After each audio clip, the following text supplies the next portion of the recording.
Hey everyone, GamerJlee here, and welcome back to another video, and another impromptu video, a video that I wasn't even planning on making. What is with that? Every time I go to make a video, it seems like it's always, something I'm not planning on doing. It seems like something comes up and I'm just like, look, I need to make a video on this. So, the other day, I was sitting around and I started playing World of Warcraft again. I picked up the game, I created a new character, and you guys can see that right on the screen right now that I'm basically playing through my new character. And all of a sudden, I get a message from my friend, let's call him Jimmy. So Jimmy messages me and he says, "Hey Jordan, why are you playing World of Warcraft again? Like, isn't this like the 5th character you've started, and I guarantee you're probably not going to get far before you give up on that game again and stop playing it." And I said, you know what, that could be true. That could be true. Maybe I will give up, but there's something about this game that always brings me back. And then he says, well, why not go to a different game? Why not go to Guild Wars 2 or something like that? I'm like, there's something about those games compared to World of Warcraft that doesn't appeal to me. And I know that's really weird to say, because honestly, Guild Wars 2 is a superior game. It really is. It has not dumbed down mechanics like World of Warcraft has become. It has a better graphical style. The only thing that's really, the key difference is basically one is more optimized than the other one. And honestly, neither one's that optimized, but World of Warcraft is actually more optimized than Guild Wars 2. But every time I come back to World of Warcraft, there's a reason. And there's honestly a lot of things that really draw me back to World of Warcraft. Every single time there's a new expansion, or every time I hear a little bit of a new story from a character. So what I want to do today is tell you guys why I love World of Warcraft and why I keep coming back to it. So starting off, let's talk about the world itself. This world is absolutely stunning. It's drop dead gorgeous. It's honestly one of the best environments I've ever been in. And there's something about it whenever you first go into the game. And my first time jumping into World of Warcraft was in 2007 when the Burning Crusade had dropped. I'd heard about World of Warcraft in the past. I had heard about it multiple times. And I just had heard, oh, there's a new expansion. I'm like, what the hell is an expansion? So I go on G4, and that was a television station back in my day that would have reviews on games or expansions, and they did a review on a show called X-Play, which had Adam Sessler and Morgan Webb, which were two amazing hosts, and they had a great show. I'm not gonna lie, I actually enjoyed that show a lot. And they did reviews, and I watched the review of the Burning Crusade, and I was like, look, I want to play this someday. So I got a laptop for Christmas that year, and I put the game on there, and I logged in for the very first time. And even with my crappy 30 frames, because I had a really crappy computer at the time, I was in the game. I was in this wonderful fantasy world with millions of players playing at the time, and it was amazing. It was amazing because honestly, I'd never played a game like that. At that time, I hadn't even played Halo 3 online, and that is not a lie. I didn't play Halo 3 online until about 2008, right around the time that they did the release of the Legendary Map Pack. But this was amazing to me because there were so many people playing at the time. The world itself felt like a character. And I was in this world, and I was playing. I was a character in the story of Warcraft, and I was a part of what could happen.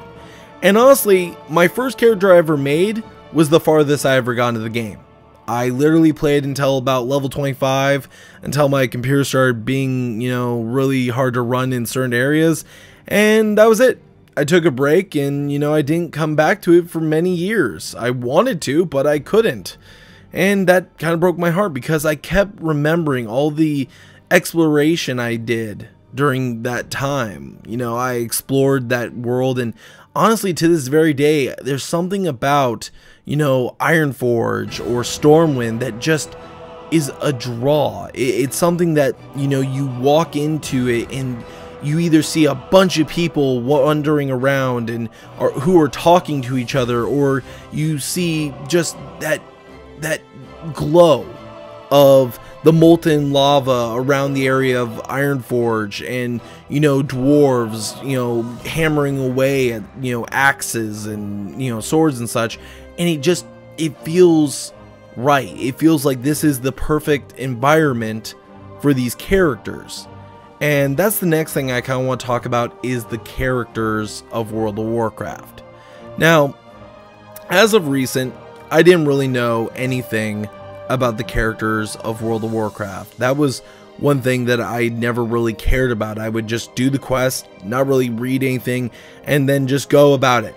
But there was basically a YouTube channel that I kept hearing about multiple times, and which got a lot of praise, and, you know, honestly got a lot of you know, attention back, you know, a couple years ago, called Noble or Nobel. I forget how they pronounce his name. It could be either way. Noble the Noble, Nobel the Noble, or something along those lines. He's an amazing YouTuber, and I'll have a link to his channel down in the description below. But I wanted to learn more. I wanted to learn more about the World of Warcraft. And he does a series every weekend basically talking about the lore of either a certain area or a certain character. And through watching these videos, I learned about Varian Wrynn, who grew up in Stormwind, whose father was murdered by Grona, and who had to leave his home, leave his kingdom at a young age, and lost everything. He met his best friend, who was Arthas, who we now all know as the Lich King, and basically he regained his kingdom, but there was a lot of things that happened. He basically lost his wife at a very young age into his, you know, rule as king of Stormwind, and basically had to raise his son by himself.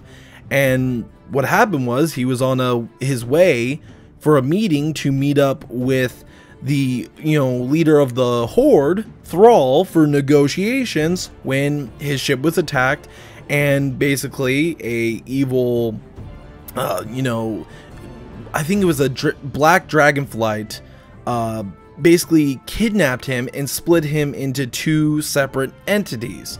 The will side of Varian Wrynn, and then the, you know, kind-hearted, you know, just, you know, weaker side of him.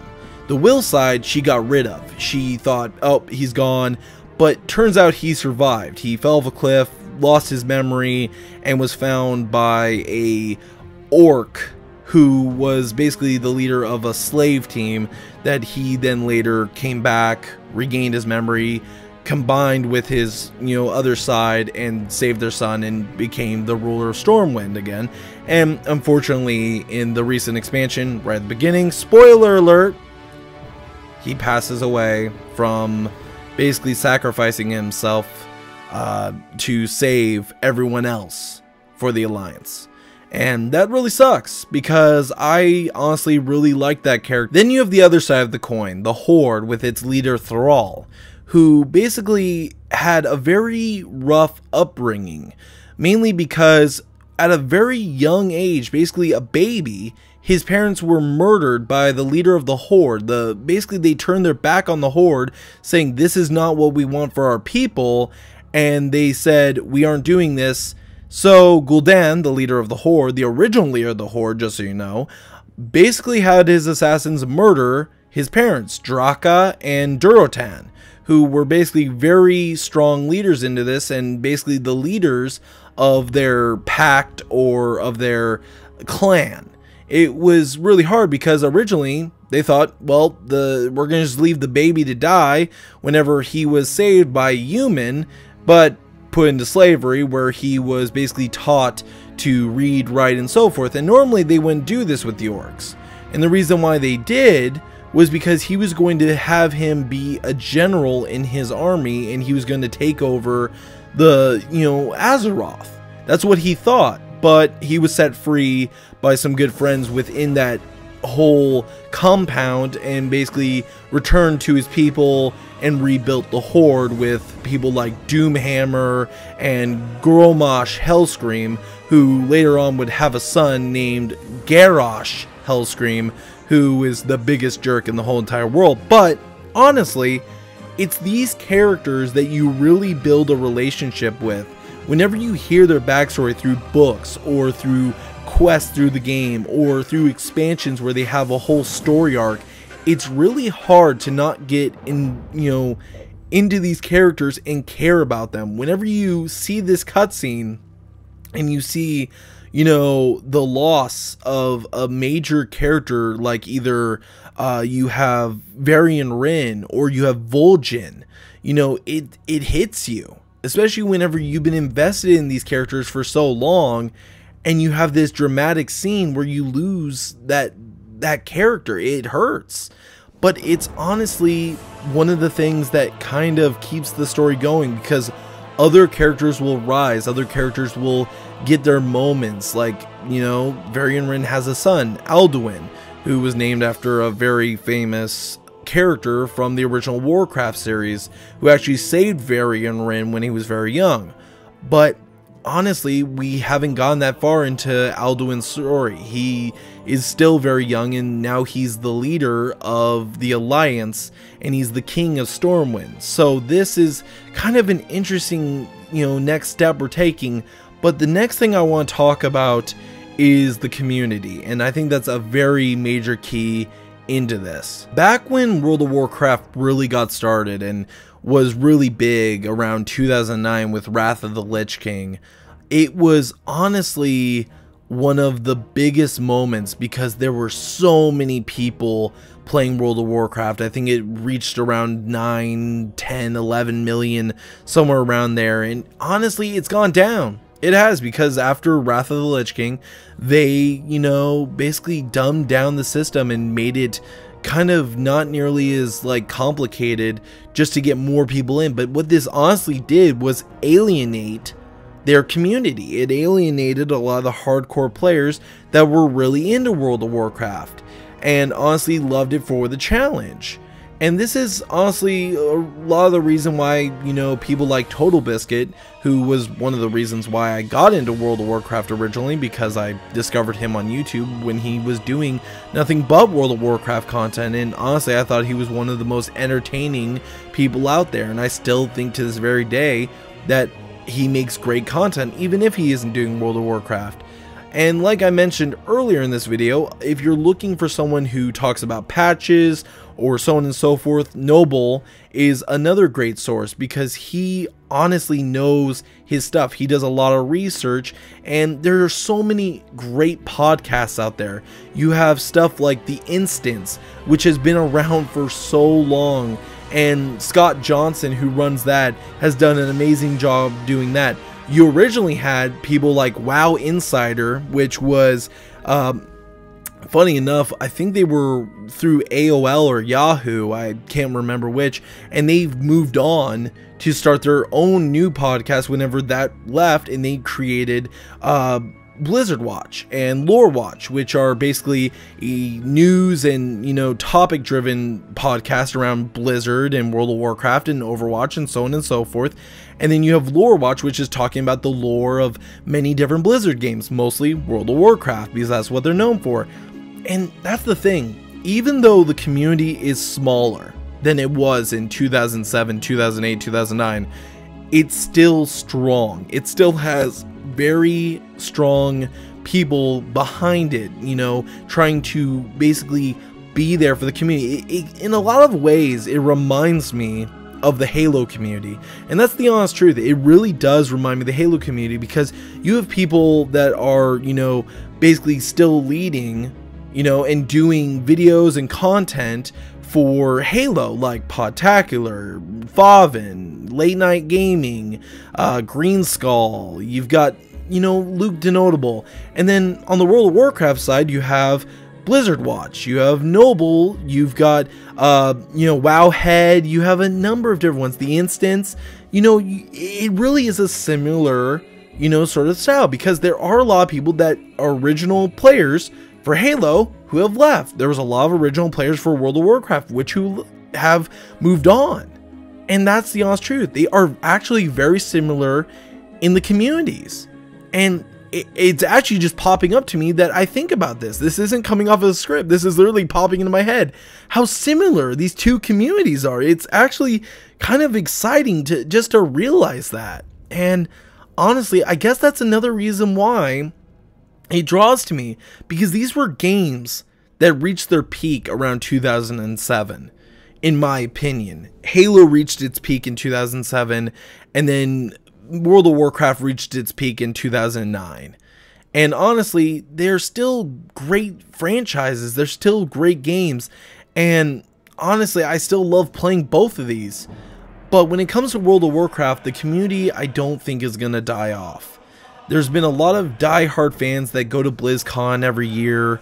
There's a lot of die-hard fans that, you know, tell their stories or, you know, love playing this every day with either their family members or their close friends who they may have met in the very beginning of World of Warcraft. There's been people that have gone married who have met in World of Warcraft, and that's honestly something strong that I honestly appreciate about games, is that they bring so many people together. Halo's brought people together, and that's one of the great things about gaming, and I kind of want to do that for a different video. But let's move on to the third and final topic, the music. One of the things that I've mentioned in the past is the music. The music really moves you, whether it's in a cutscene or it's whenever you enter a giant city like Stormwind or Ironforge, or you're in a forest and it's playing a light melody. It's honestly one of those things that bring you really into the game. And that's one of the things I love about this, is the music. That's why I've bought the soundtrack every single time. That's why I get the collector's edition when they come out with one, because I honestly want that soundtrack. I love the music of World of Warcraft. I love the music of a lot of Blizzard's, you know, properties, you know, whether it's Overwatch, which has honestly, you know, some really moving music, or you have other games like Diablo, which isn't really a music game, but whenever it does it right. And that's honestly something that really brings you into the game, is the sounds of the world. Whether it's, you know, just the sounds effects of characters talking, or in the background of, you know, dwarves laughing as they're getting drunk, or if it's, you know, music as you enter Stormwind and you're heading towards, you know, the castle to meet the King of Stormwind.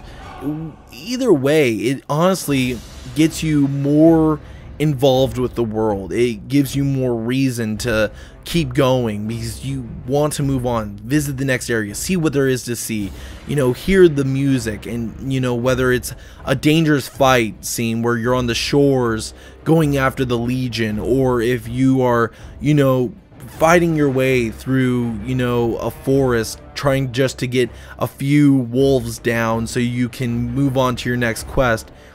Anyway, it really brings you into the game, and it's very calming at times, or very exciting.